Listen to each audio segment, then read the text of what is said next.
الحمدللہ نحمدہ ونصلی علی رسولہ الکریم اما بعد فاعوذ باللہ من الشیطان الرجیم بسم اللہ الرحمن الرحیم وَإِذْ قَالَ مُوسَىٰ لِقَوْمِهِ إِنَّ اللَّهَ يَأْمُرُكُمْ أَن تَذْبَحُوا بَقَرَةً قَالُوا أَتَتَّخِذُونَا هُزُوًا قَالَ أَعُوذُ بِاللَّهِ أَنْ أَكُونَ مِنَ الْجَاهِلِينَ رب اشرح لی صدری ویسر لی امری واحلل عقدۃ من لسانی یفقہوا قولی۔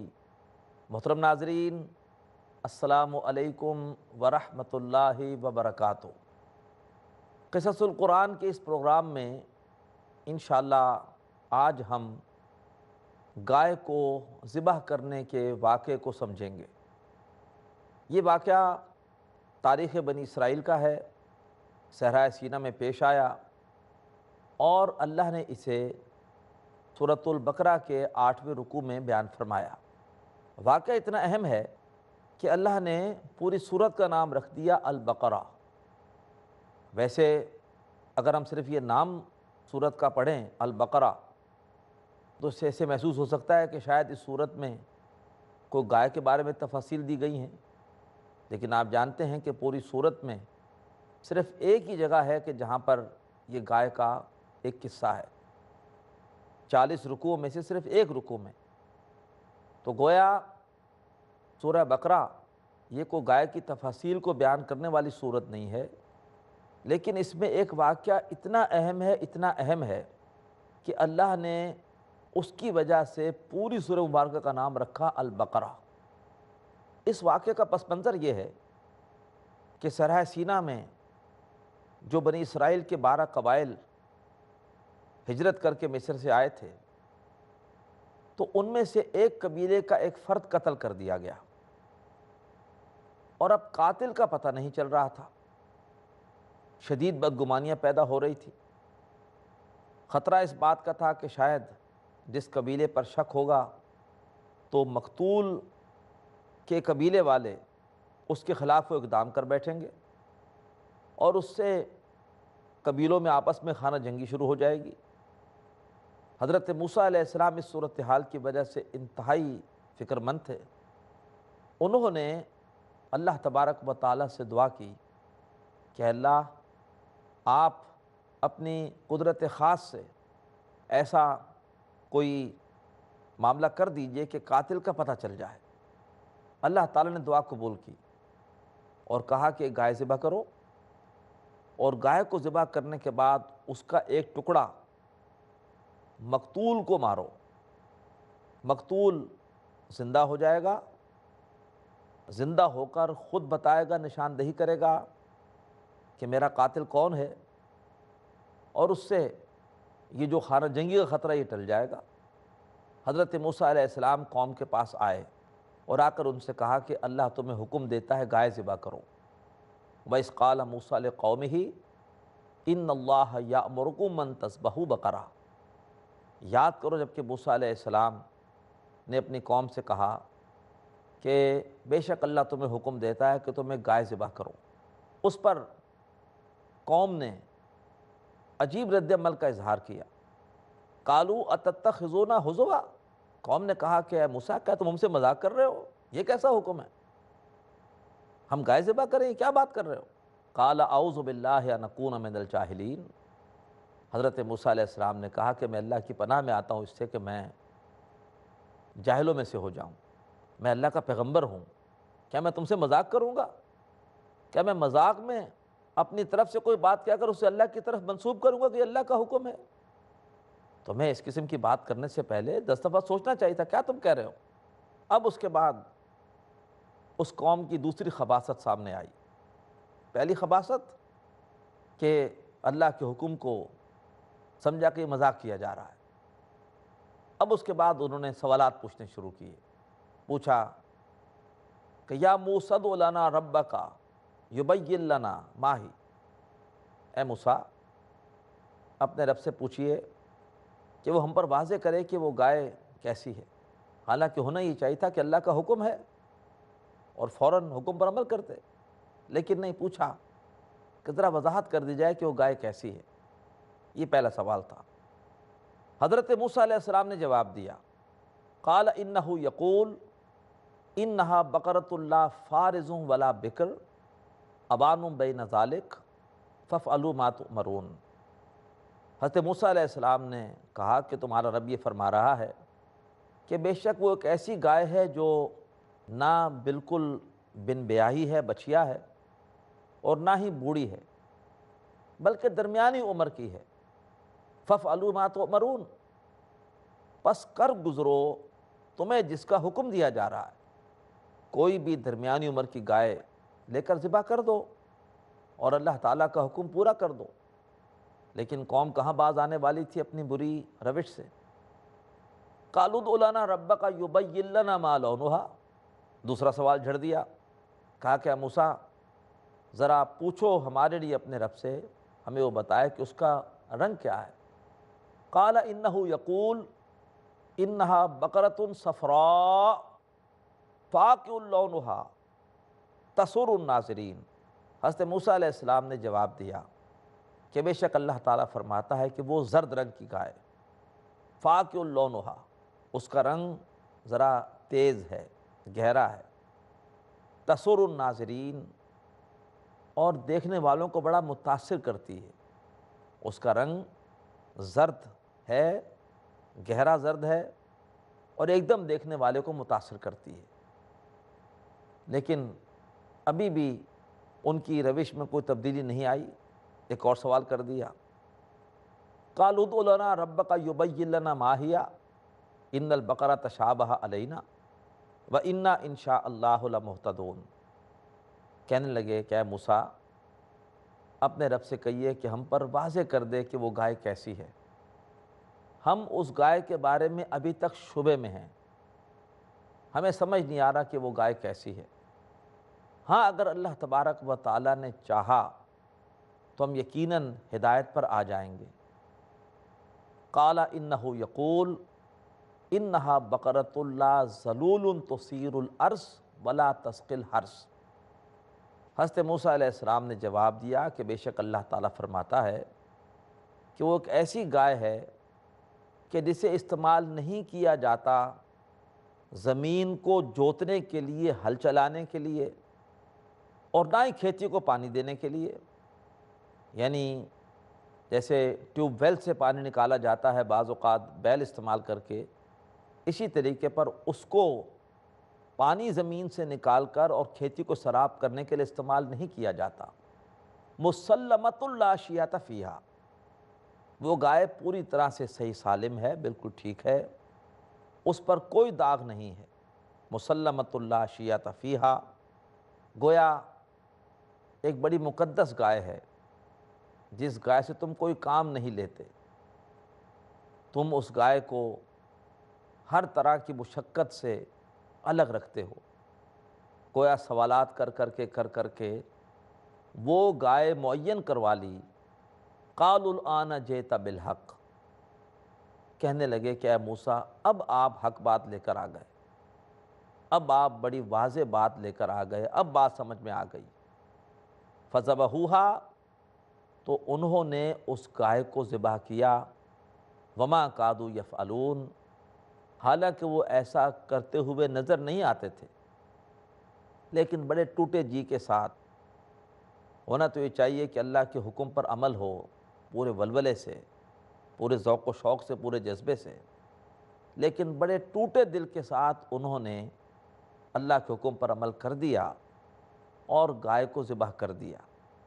گویا اللہ تبارک و تعالیٰ نے اس ایک حکم کے ذریعے سے کئی حکمتیں اپنے ظاہر کیں۔ جیسے اس سے پہلے عرض کیا گیا کہ قاتل کی شناخت ہو گئی اور خانہ جنگی سے بنی اسرائیل کو بچا لیا۔ نمبر 2، مزید یہ کہ اللہ تبارک و تعالیٰ نے اس مردہ گائے کے ذریعے سے قاتل کو زندہ کرا دیا اور ثابت کر دیا ان لوگوں پر جو مرنے کے بعد دوبارہ جی اٹھنے کے حوالے سے شک رکھتے ہیں یا اس کا انکار کرتے ہیں، منکرین آخرت ہیں، کہ اللہ تبارک و تعالی کس طرح سے مردوں کو دوبارہ زندہ کرنے پر قادر ہے۔ مزید تفسیر انشاءاللہ بریک کے بعد سمجھتے ہیں، ہمارے ساتھ رہیے گا۔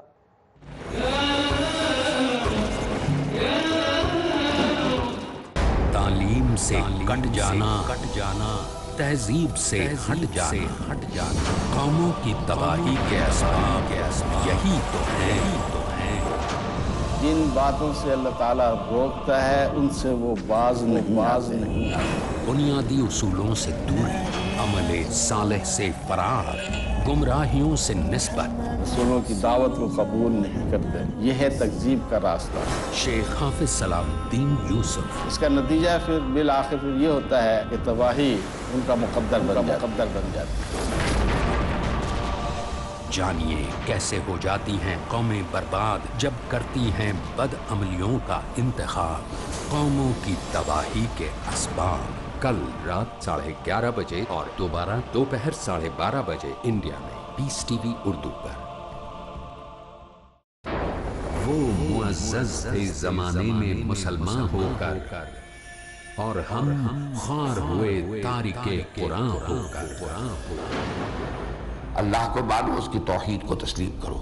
پرنور آیات والی، سب سے اعلیٰ بیان والی، وہ وحی کے ذریعے سے آنے والی ہدایت، بہترین سبق والی، قرآن کو مانو، محمد کو مانو صلی اللہ علیہ وسلم، اور بعد بعد الموت کو مانو، جنت اور دوزخ کو مانو۔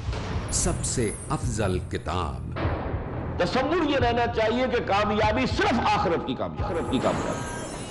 ڈاکٹر اسرار احمد سے جانیے اللہ کے کلام کا صحیح اور دلوں کو روشن کرنے والا بیان، تعلیم قرآن، آج رات 10:30 بجے اور دوبارہ صبح 7:30 بجے انڈیا میں پیس ٹی وی اردو پر۔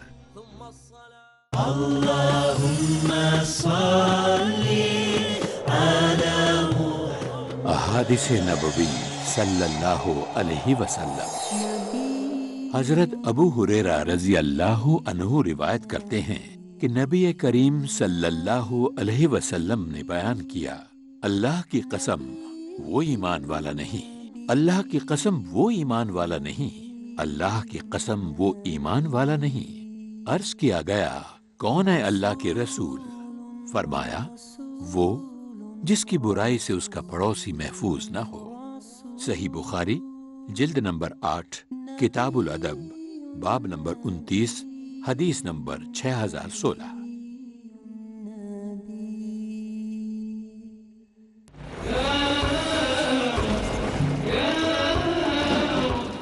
ویلکم بیک محترم ناظرین، آج قصص القرآن کے اس پروگرام میں ہم گائے کو ذبح کرنے کے واقعے کے بارے میں تفصیلات کو سمجھ رہے ہیں۔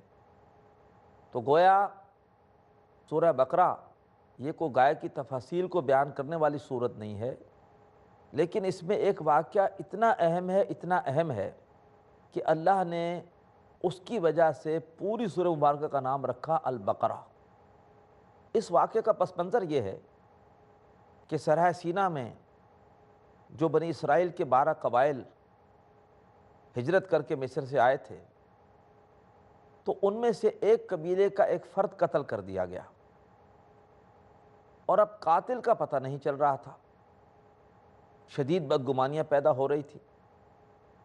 خطرہ اس بات کا تھا کہ شاید جس قبیلے پر شک ہوگا تو مقتول کے قبیلے والے اس کے خلاف وہ اقدام کر بیٹھیں گے، اور اس سے قبیلوں میں آپس میں خانہ جنگی شروع ہو جائے گی۔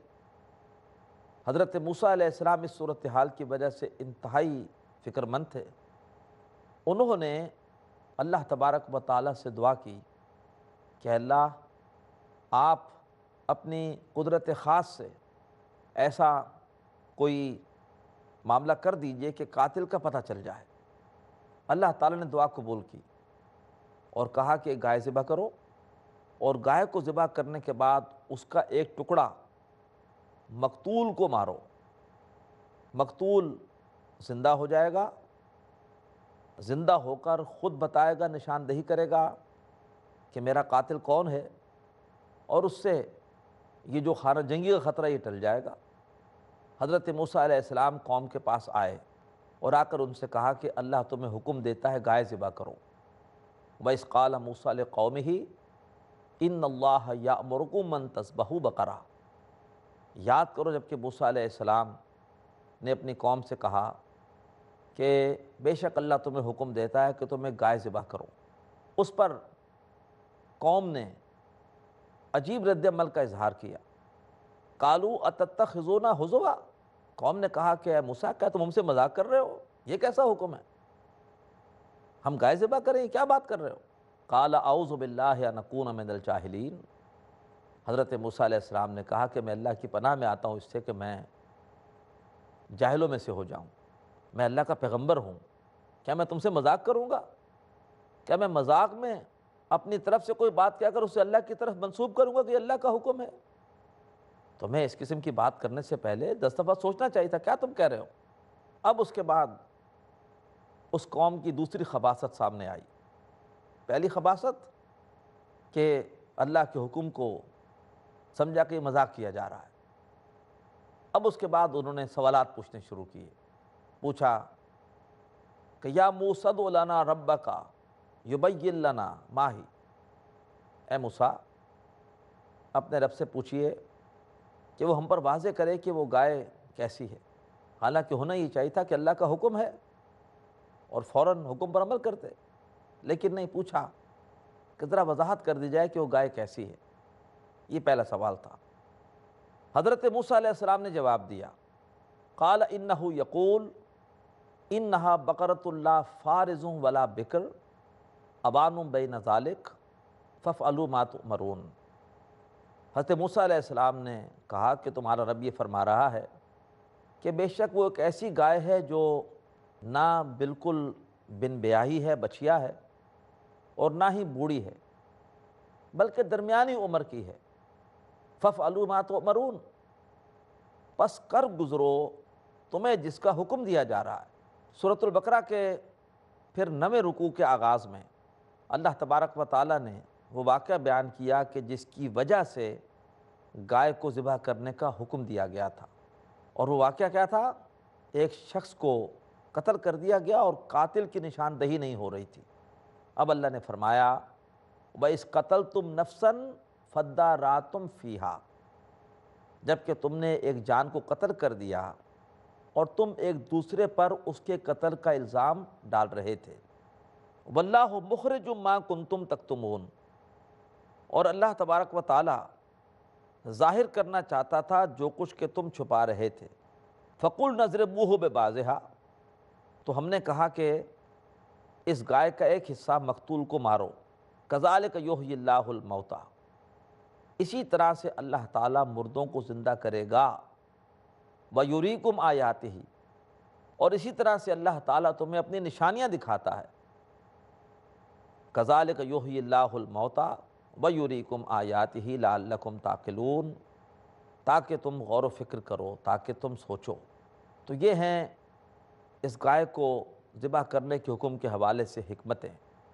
فوری طور پر خانہ جنگی کا سد باب، اور مرنے کے بعد دوبارہ زندہ ہونے کے حوالے سے ایک یقین پیدا کرنا۔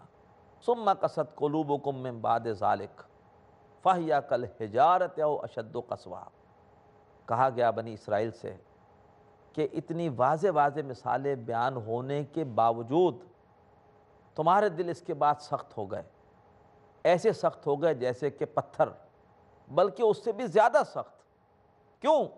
وَإِنَّ مِنَ الْحِجَارَةِ لَمَا يَتَفَجَّرُ مِنْهُ الْأَنْهَارُ، اس لیے کہ پتھروں میں سے تو ایسے بھی ہیں کہ جن سے جو پھٹ جاتے ہیں اور ان میں سے نہریں نکلتی ہیں۔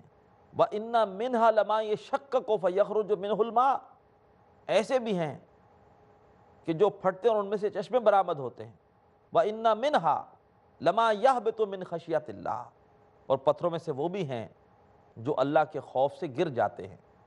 اقبال نے بھی کہا ہے کہ کس کی ہیبت سے صنم سہمے ہوئے رہتے تھے، منہ کے بل گرتے تھے، هو اللہ احد کہتے تھے۔ وَإِنَّ مِنْهَا لَمَا يَهْبِطُ مِنْ خَشْيَةِ اللَّهِ وَمَا اللَّهُ بِغَافِلٍ عَمَّا تَعْمَلُونَ، اور جو کچھ تم کر رہے ہو اللہ تبارک و تعالیٰ اس سے غافل نہیں ہے۔ محترم ناظرین، گائے کے ذبح کرنے والے اس قصے سے ہمیں کون کون سی حکمتیں میسر آ رہی ہیں؟ نمبر ایک، پہلی حکمت تو یہ ہے کہ جب اللہ تعالیٰ کا حکم آ جائے تو پھر ہمیں کوئی سوالات نہیں کرنے چاہیے، ہمیں سننا چاہیے اور اطاعت کرنی چاہیے۔ واسمعوا واتیعوا، سنو اور اطاعت کرو، سوالات مت کرو۔ انما کان قول المؤمنین اذا دعوا الی اللہ ورسولہ لیحکم بینہم ان یقولوا سمعنا واطعنا۔ مومنوں کا طرز عمل تو یہ ہے کہ جب انہیں بلایا جاتا ہے اللہ اس کے رسول کی طرف تاکہ وہ ان کے درمیان فیصلہ کریں تو وہ کہتے ہیں سمعنا واطعنا، ہم نے سنا، ہم نے مان لیا۔ تو یہ روش ناپسندیدہ ہے، اللہ کو ناراض کرنے والی ہے کہ اللہ کا حکم آئے اور ہم کہیں کیوں اور کیسے اور کب۔ یہ سوالات کرنا ہرگز مناسب نہیں۔ نمبر دو، کثرت سے سوالات کرنا، خاص طور پر ایسے سوالات کہ جو فرضی قسم کے ہیں، جو بے مقصد قسم کے ہیں، یہ بھی اللہ تعالیٰ کو ناپسند ہیں۔ سورۃ البقرہ ہی میں آگے چل کے اللہ ارشاد فرماتے ہیں ام تریدون ان تسألوا رسولکم کما سئل موسیٰ من قبل، کیا تم چاہتے ہو مسلمانوں کہ تم بھی اپنے رسول صلی اللہ علیہ وآلہ وسلم سے اسی طرح سے سوالات کرو جیسے کہ حضرت موسیٰ علیہ السلام سے اس سے پہلے سوالات پوچھے گئے تھے؟ یہ روش مناسب نہیں ہے۔ سورۃ المائدہ آیت 101 میں منع کیا گیا کہ یا ایھا الذین آمنوا لا تسألوا عن اشیاء ان تبد لکم تسؤکم، اے لوگو جو ایمان لائے ہو، مت پوچھو ایسی چیزوں کے بارے میں کہ اگر تم پر ان کی حقیقت کھول دی جائے تو تمہیں بری لگے گی۔ وَإِن تَسْأَلُوا عَنْهَا حِينَ يُنَزَّلُ الْقُرْآنُ تُبْدَ لَكُمْ، اور اگر تم نے ان کے بارے میں پوچھا اس دوران جب کہ قرآن نازل ہو رہا ہے تو وہ باتیں تم پر واضح کر دی جائیں گی۔ عفا اللہ عنہا، بہرحال اس سے پہلے تم نے جو بھی اس طرح کی باتیں پوچھی ہیں اللہ نے اس پر معاف کر دیا۔ واللہ غفور الرحیم، اللہ بہت بخشنے والا اور رحم کرنے والا ہے۔ جب حج کا حکم نازل ہوا کہ حج ہر صاحب استطاعت پر فرض ہے تو ایک شخص نے سوال پوچھا کہ کیا ہر سال فرض ہے؟ آپ نے فرمایا کہ اگر میں نے کہہ دیا ہر سال فرض ہے تو ہر سال فرض ہو جائے گا، لہٰذا خام خواہ ایسے سوالات مت پوچھو جس سے کہ تمہارے لیے ایک مشقت کی شکل پیدا ہو جائے۔ قد سالھا قوم من قبلکم فاصبحوا بہا کافرین، مزید فرمایا آیت 102 میں سورہ مائدہ میں کہ تم سے پہلے بھی ایک قوم کثرت سے سوال کر چکی ہے اور سوال کرنے کے بعد پھر اس نے جوابات کا کفر کیا۔ جب اللہ نے ایک چیز کو واضح کر دیا، جب اللہ نے ایک چیز کا جواب دے دیا تو اب اس کے بعد عمل ہونا چاہیے تھا، لیکن نہیں، اس کے بعد عمل نہیں کیا بلکہ اس حکم کا کفر کیا۔ تو اللہ تبارک و تعالی ہمیں غیر ضروری قسم کے سوالات، فرضی قسم کے سوالات کرنے سے محفوظ فرمائے۔ صحابہ اکرام کا طرز عمل بالکل مختلف تھا۔ اول تو وہ سوالات پوچھتے ہی کم تھے، اور اگر سوال پوچھتے بھی تھے تو ایسے سوالات پوچھتے تھے کہ جو سوالات واقعتاً عملی نوعیت کے ہوتے تھے۔ مثال کے طور پر اللہ کے رسول نے ارشاد فرمایا کہ دلوں پر زنگ آ جاتا ہے جیسے کہ لوہے پہ زنگ آتا ہے جب اس پر پانی پڑتا ہے۔ تو صحابہ نے یہ نہیں پوچھا وہ زنگ کیا ہوتا ہے، وہ کب آتا ہے، یہ پوچھا اس زنگ کو کیسے اتاریں۔ تو آپ نے جواب دیا، بڑا عملی سوال تھا، کہ زنگ کو اتارنے کا ذریعہ ہے کثرت سے موت کی یاد اور قرآن مجید کی تلاوت کرتے رہنا۔ اللہ تعالی ہمیں قرآن مجید کے واقعات سے سبق حاصل کرنے، نصیحت حاصل کرنے کی توفیق عطا فرمائے۔ وآخر دعوانا ان الحمد للہ رب العالمین۔